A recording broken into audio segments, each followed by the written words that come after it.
See them getting them off. I'm going to have to call them again. I don't think they're ever going to fix it. It hasn't been a full week of school, and a Fargo dad says his 5-year-old has been dropped off at the wrong spot several times. He contacted our whistleblower hotline saying he's worried about kids in the area. As Valley News Team's Rose Itzkovitz discovered, there are many parents with similar concerns. Yeah, this should be his bus. Hopefully he's on there. I don't see him getting them off. It's 3 p.m. Fargo dad Sandy Rakuzik watches child after child exit the bus, but not his own 5-year-old. I have a son that's supposed to be getting off at this stop. Rakuzik says it's been like this every day since school started at Jefferson Elementary on Thursday. Yep, they dropped them at the wrong one again. I'm going to have to call them again. I don't think they're ever going to fix it. He says the company Valley Bus told him his son needs to get off his own stop at his own will. So they're counting on a 5-year-old that's never rode a bus before to be able to know where to get off to go home. His kindergartner is supposed to be dropped off here at 11th Avenue,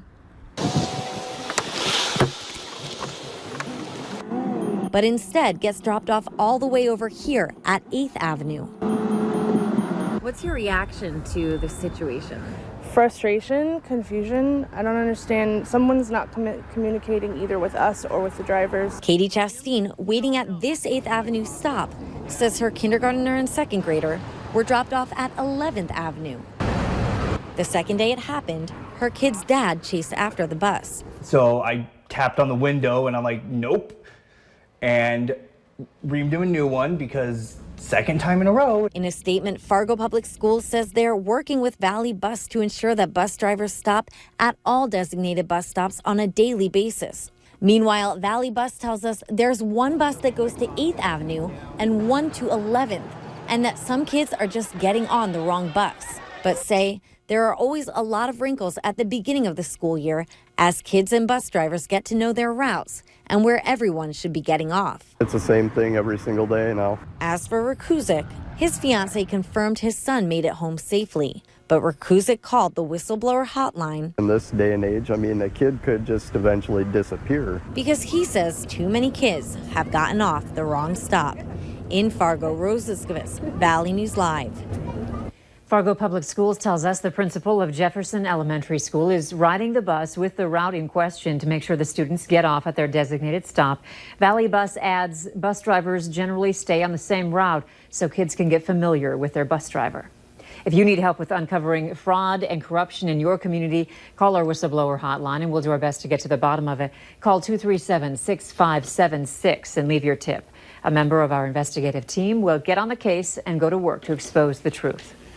We're still being plagued by what seems to be never-ending wind, but that hasn't stopped the gang from Cashwise from firing up their grill in someone's backyard.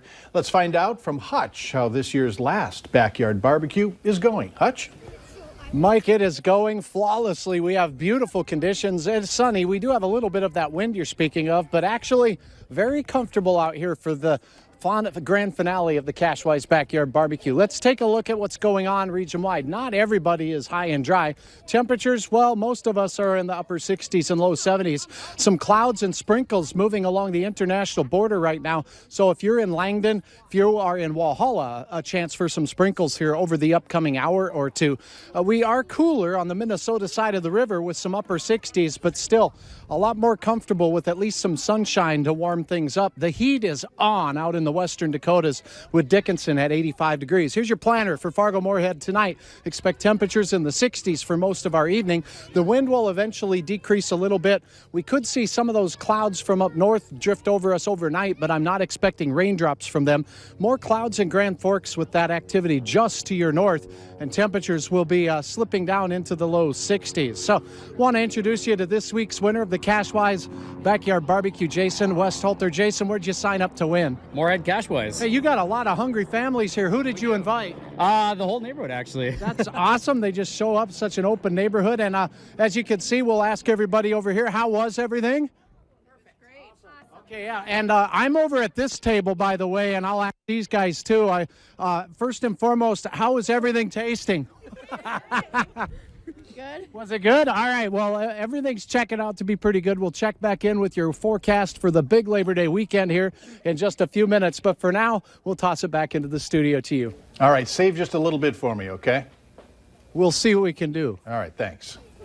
Fargo police have scheduled a news conference for tomorrow morning surrounding the discovery of human remains near the Red River in South Fargo. We are expecting to hear at that time who the person is and the cause of death.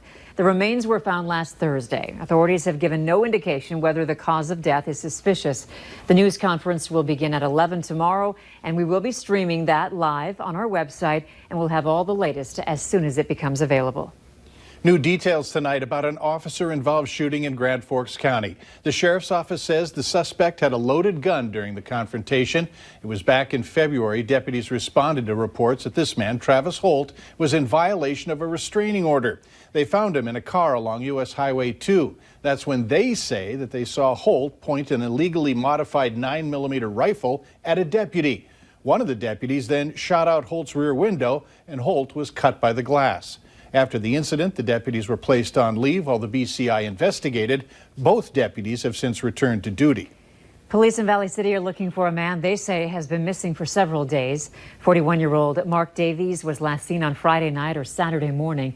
A neighbor says the last text they got from him was around midnight, saying he was leaving Catherine's bar and heading home. You're urged to contact police if you know where he is. Moorhead police are asking for your help in finding this woman. They say she has warrants out for felony drug possession and property damage. If you have any information on where she might be, give police a call. You can also submit a tip online. North Dakota State University police are looking for the man in this picture. As you can see, he's popping a wheelie on campus. Now officers say they want to chat with him about safe driving. They say because so many people walk around on NDSU's grounds, the speed limit on campus is 15 miles per hour. If you have a bicycle you're no longer using or you think your kids might grow out of by next summer, here's your chance to make sure that they'll go to someone who could use one. Contact Cass County Electric Cooperative. They know a man, in fact, there that gentleman is right now. He collects bicycles and rebuilds them to give them to others. That's nice. Later on Valley News Live at 6, strike up the band and let's get the party started. Bison fans are getting ready for a new season and this weekend's opening game. But coming up next, your forecast for the holiday weekend. Will it be nice enough? We'll have details coming up right after this.